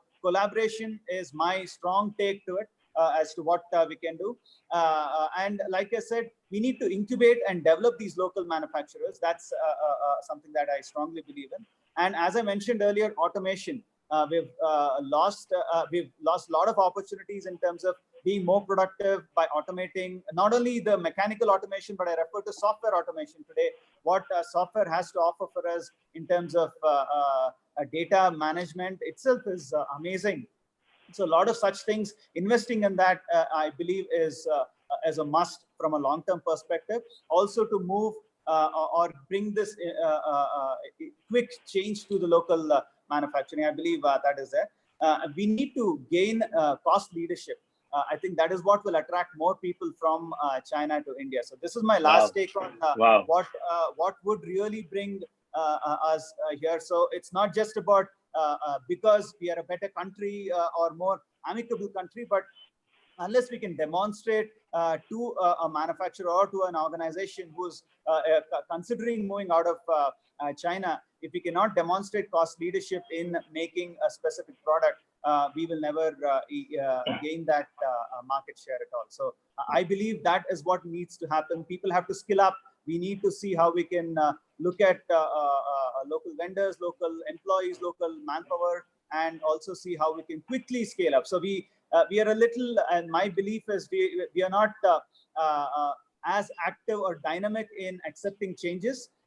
We need to change that first. Like you rightly pointed earlier, attitude makes a difference. So here, if people can decide on that and feel that it's about now, I mean, this is an opportunity which we need to encash on very quickly. I think we will be able to bring about a long-term change going ahead. That's powerful. That's powerful. So first is collaboration, and then incubation, automation. Yeah, and the fourth one is cost leadership. Cost leadership. Gosh, I really wish that someone is listening to us in the policy circles, and at least we'll make it sure from our side to take this far and wide to the right ears. Thank you, Vishwas. And was this also the answer to the question that we discussed yesterday about your top decisions if you were made the CEO of manufacturing? Because I think we may have to skip that question, so we can include that part. So Sure. Was this also your answer to that question? These four points. Absolutely. Okay. Absolutely. This is what is the need of the hour today, and what would bring about the change to get to where we have to in a short time. Brilliant. Thank you for that insight. Maulik? Yeah, so I think Vishwas, what Vishwas, I would just like to add a few things. I firmly agree on what Vishwas said. This collaborative approach, not only towards industry, but also towards, because as a laser systems, we require a lot of research and development, which has to go through. But Maulik, sorry, I did not bring in the question, so that could help streamline this conversation. Is that what is local for you in the sense of what the PM would have meant? So local for us is it should be manufactured in India. It should be developed in India. Okay. And fundamentally, the raw material which is to be procured also should be in India. But as we are into a global, we are part of a global ecosystem. There would be some content of imported item, which is okay. But now as a let's say in lasers, what is happening is people are buying 100% material from outside, right? 100%, and they're just assembling it in India. So I won't consider it as the local, right? Because there is no value addition which you are doing. So the most important aspect is what is the value adding which you are doing. Is there any component which is your own developed or want your own made? Value addition is very, very important aspect for being local. Correct. Of course, yes, we cannot avoid 100%. We cannot become. We should aim to becoming 100% local. But there would be, some sort of imported material. As I said in my previous discussion as well, it should be like sugar. It should not be too much. It should not be too less in your platter. It should be optimum. So otherwise, we'll be losing. We'll be being more diabetic and more obese. Correct. So tell me something. See, in China, for example, most of the manufacturing done is assembly. Correct. I mean, you were there. Sorry. I mean, you are in the thick of action, so you would know better. But my impression is that assembly adds only 5% of the value of the whole product. Right. But then you have made in China. So there's this misconception that if we only do assembly, would that be local, for example? No. And that's the China model, right? I mean, get all the manufacturers. Sorry. China model, maybe when they started 30 years ago, 1980s or 1990s, that could be the right scenario. But later on, if you really look at that, they started making motors on their own. They started making racks on their own. They gearbox, drives, controls, software. A lot of things. Backward integration, forward, vertical, all directions. Okay. So okay. Partly, and honestly speaking, as a government, they have a very stringent and strict norms that they wanted to have an import substitute at any cost, right? So as a country, they had been successful in terms of making sure that it is fundamentally developed and manufactured in our own country. Then rest the assemblers or the final product or the machine tool builders, they have that particular raw material available locally. So let's say electric vehicles. Okay, just to give an example, electric vehicles. How if the electric vehicle demand goes up, definitely the lithium ion, for the battery which is being used for manufacturing lithium electric vehicles, all the mines are majorly under the control of Chinese. Correct. Directly, That's so true. they've already seen that. They've already very futuristic in terms of thinking, and they made sure that they already did that investment much ahead. Maybe Correct. years back, they already done that investment. Okay. So just to add to that point and ask that thing is that, see, on the input side, on the commodity side, obviously China has made its preparations not only from within the country, but they have this whole OBOR thing, one belt, one road, right? So where they can source the commodities from.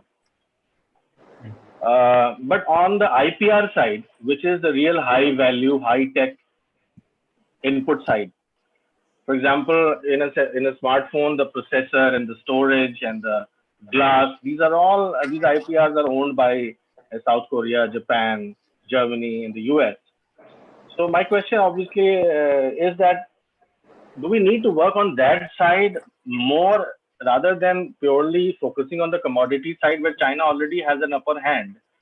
And it's better to source commodities, let's say, in the chemical industry from China, and then focus on the IPR and the innovation side and start capturing that space. See, you rightly mentioned that for IPR, of course, India has a better norms of protecting IPR, but honestly speaking, it requires also a big boost on the education sector as well. Yeah. Because, education sector has to be so it does not start when you are in college. It does not start when you are in 10th standard or PhD. It starts when you are in the first standard, or we are kindergarten. Correct. It's a cultural thing also. Cultural thing as well. So that research and development mindset. Yes. Or to inculcate any kind of developing a fundamental product, it starts it should be inherited in the curriculum. Correct. It should be more encouraged. So I think we are way far in that. There is something unspoken that you skipped.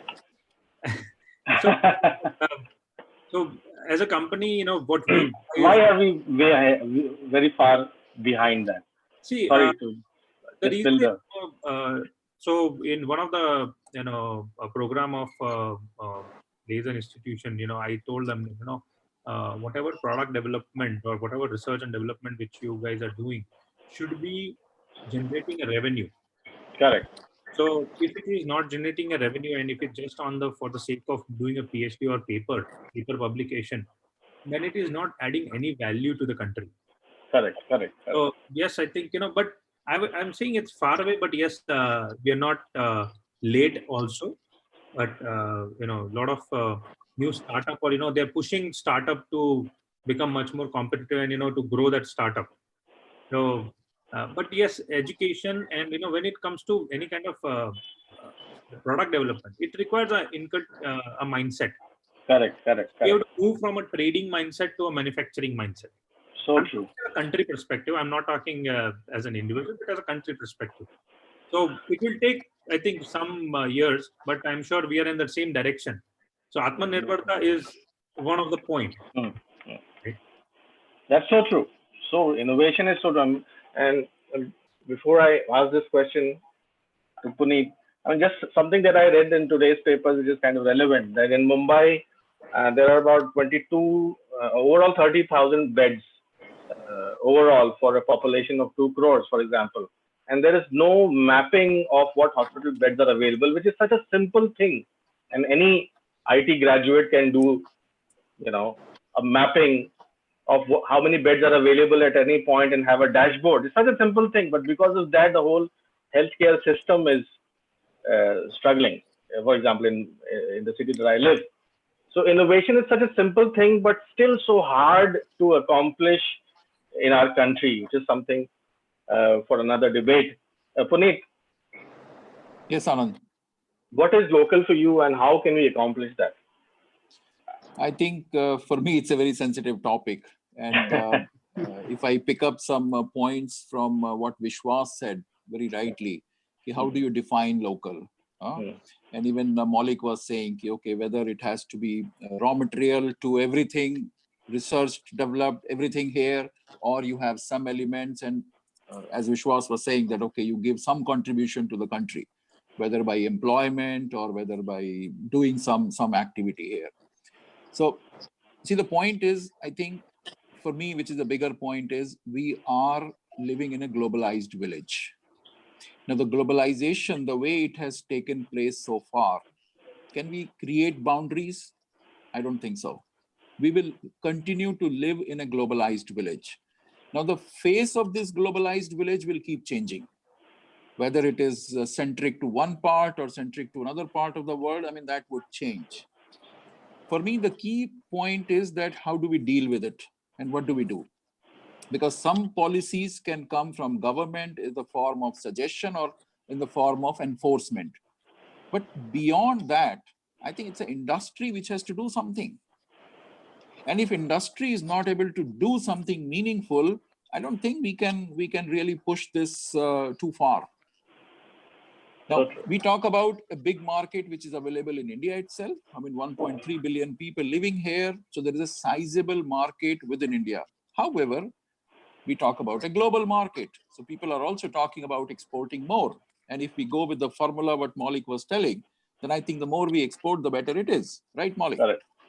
So that means we need to do something in the industry, do something right, do something meaningful, and create the whole ecosystem in the industry to a level where so-called cost competitiveness, what Vishwas was telling as fourth point, can be really robust. And for me, the bigger question there is, are we ready to invest?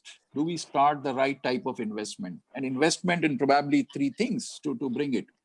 One is you start investing in technologies. And technologies, when you look at, key focus has to be productivity.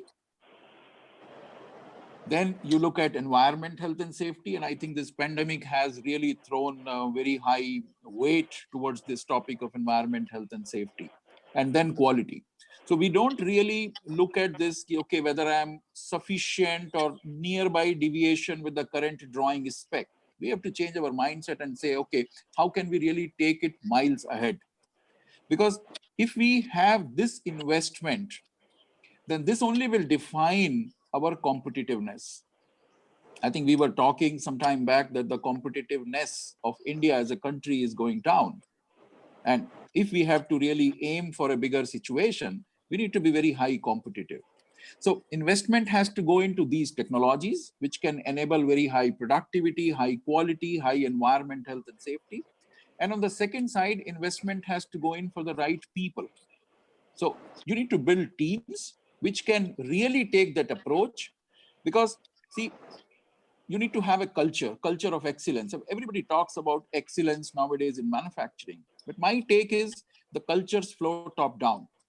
And once you have the right set of people and the ownership is set in a right way, then I think you can create organizations which are capable from the people side, managing side, working side, as well as technology side.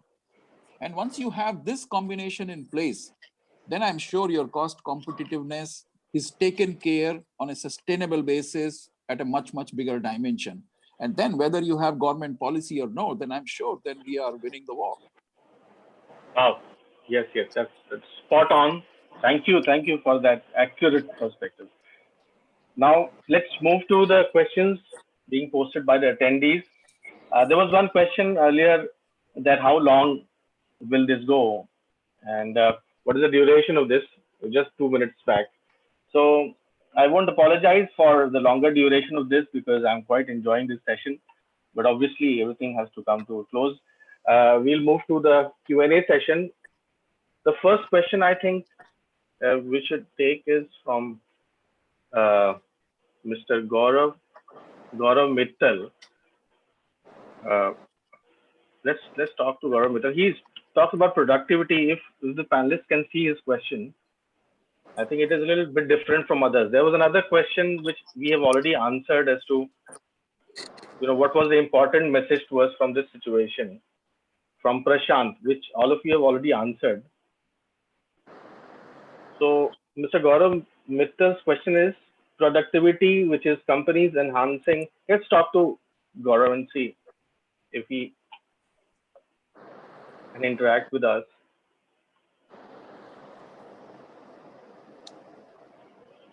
Gaurav. Hi, Gaurav. Can you hear us? Yes, I can hear you guys. Oh man, your patience is wonderful. You've been with us for about an hour and a half. No, it's close to 2 hours now. You've been First a of all, wonderful audience. thanks for hosting this wonderful and learning session. Thank you. Quickly, I just wanted to understand the views of the panelists. Mm-hmm. Companies Gaurav, post-lockdown. Gaurav, which company are you representing? Pardon my asking. I work for Blaser Swisslube. Oh, great, great. It's great to know. I'm based in Your, Gurgaon. your, colleague, your esteemed colleague is here with us. Yeah, I'm glad about that. Thank you. Thank you. Your question. I wanted to know the views of the panelists that post-lockdown, how companies are going to address the productivity topic vis-a-vis companies focusing on enhancing their existing capacities, or, companies utilizing their existing capacities, or they will focus on enhancing their production capacities. Views of Vishwas, the panelists. yeah, Vishwas, you want to take that first? Yeah, sure. I think most manufacturers are going to be left with huge surplus capacity. So there's no question of enhancing capacity anytime soon. This is what I've heard.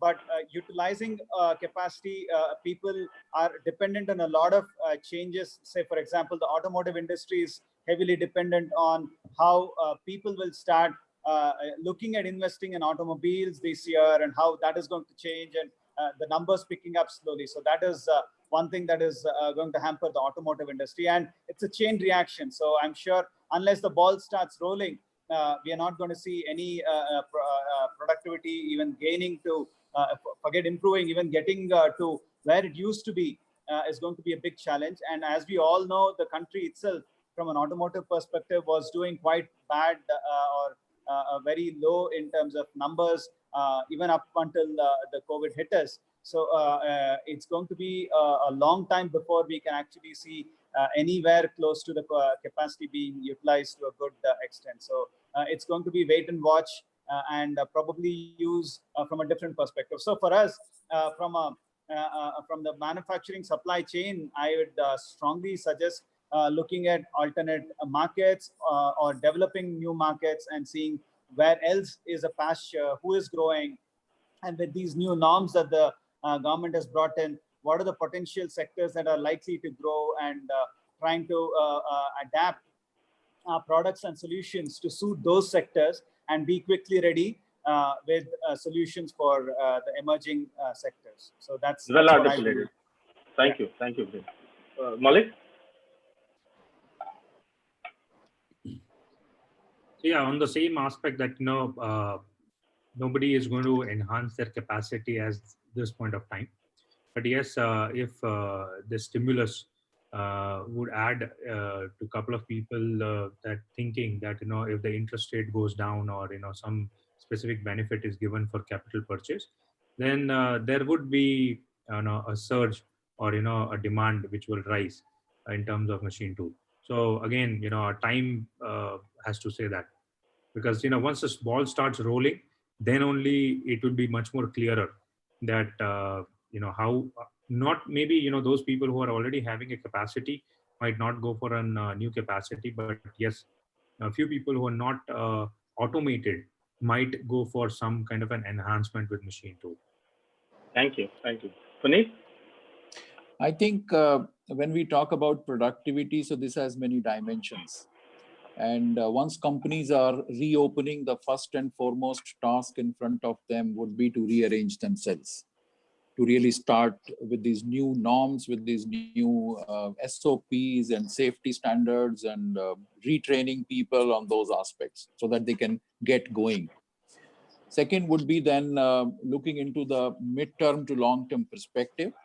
And then, as we were even talking about availability of workers in some aspects, that okay, in certain sectors, certain companies, if that is a challenge and you have to produce certain number of pieces or certain quantities, so how do you manage with the limitations which will emerge out of this lockdown? And third aspect would be that really preparing for a long-term perspective, and then you look at not only a specific machine, but you look at the whole company, whole organization, that how efficient and how productive you would be, because this would be the game, as per me, for all the companies for future. So there would be many aspects which will get kicked in, but then they will get rolling one by one. Gaurav, does that answer your question? Yeah, definitely. I appreciate. Thank You, panelists. Thank you, Gaurav, for your time. Now let's just take one more question, if that is okay with you, panelists. Just one more question, sure. can we? Sure. Oh, great. Thank you. There's a lady named Rashmi Pradhan. She has something which is quite different. She asks about the impact of these activities on the agricultural sector. Rashmi, can you hear us?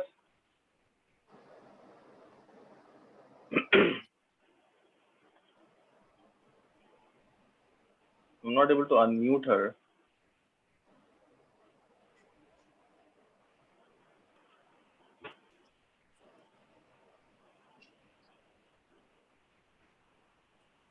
Rashmi, are you there? Rashmi, can you hear us? Okay, great. So then let's move to the last part where I ask each of the panelists to share a message with all those who tuned in and will be viewing this video on YouTube. What is your message to companies, big and small, in the Indian manufacturing space about how to deal with it and how to come out of it stronger post-COVID? Vishwas, what is your message? I think as I mentioned earlier, every cloud has a silver lining. It's about time for us to look at the opportunity in the current situation. All of us have to see what are our strengths, introspect and identify our strengths and see how we can actually leverage on our strengths on creating newer opportunities and overcoming the challenge. We'll never be spoon-fed. The same customers may not come back to us. We'll have to find newer ones. The best way to do is to create good differentiators. What is making us different from our competitors? If we can create that by either upskilling or creating a niche for ourselves, as we've seen Shahjahan do it beautifully for their markets, and many other companies too. That's something that will create a good opportunity and make us market leaders progressively, not overnight, but progressively. So it's about time we look at creating that and coming together. Collaboration is something I strongly believe, be it either with customers, academia, suppliers, competitors. Globally, Ford is talking to another automotive company to see how they can come together and manufacture automobiles together.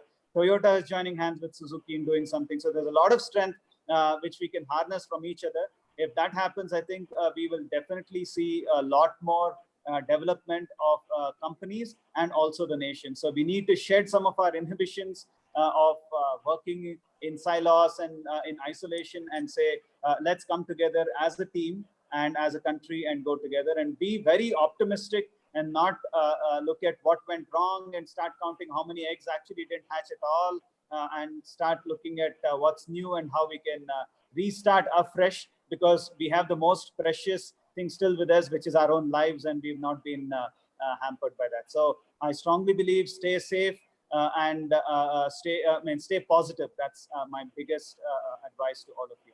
Thank you so much. Thank you, Shah. That really, really helps. Maulik? Yeah, so I would say that everybody has to be optimistic, and I think more of the people are optimistic, and also on top of it, they need to focus on their core strengths. And yes, if you want to grow and come out of this, our Prime Minister already mentioned that Atmanirbharta is one of the key aspects of becoming and coming out of it. As I mentioned in that formula of GDP, one of the aspects is there is a subtle aspect of Atmanirbharta. If everybody starts thinking and helping in terms of an ecosystem, so the main aspect is going to be the end consumer. for every business, as I said, we are all connected.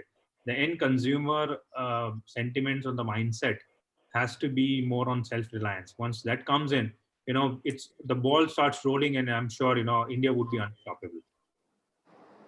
Great, great. That's really positive. Thank you, Maulik. Punit? I mean, I would have just few set of points. Some of them have already been spoken. Number one is stay positive. This is what we need everywhere. Number two is set priorities, because the wheel has to start rolling now. This is the immediate priority in whatever activities we are doing. We have to make sure that wheel starts rolling. And then third thing is don't lose focus. Stay focused, keep your long-term horizon in mind, and be in that direction. And the fourth point is this is also the time to look into the organization, and if you find there are scopes and changes you need to bring in, then start working on rebuilding the organization from a long-term perspective, because we are looking at a huge market. It's not only India, and we want to use this opportunity of crisis in a positive way. So I think it's also time to really set the eyes on a big horizon. Wow, so inspiring, Punit. Thank you, panelists. You took out time, and about 2 hours, more than about twice more than what we decided, and you took it out of your obligations. And the reason I deliberately did not stop it on time, because after this lockdown is over, hopefully, then we'll all get busy in our everyday life, and the way we can chat right now and help each other out and collaborate. This is a unique opportunity that I wanted to milk to the maximum. And my immense gratitude and heartfelt thanks to all the panelists and attendees who joined us from different parts of the country. Thank you, gentlemen. Thank you, ladies and gentlemen. Have a great day and week and a month ahead. Great talking to you. Thank you very much. Thank you. Thanks. Take care. Thank you. Bye. Bye.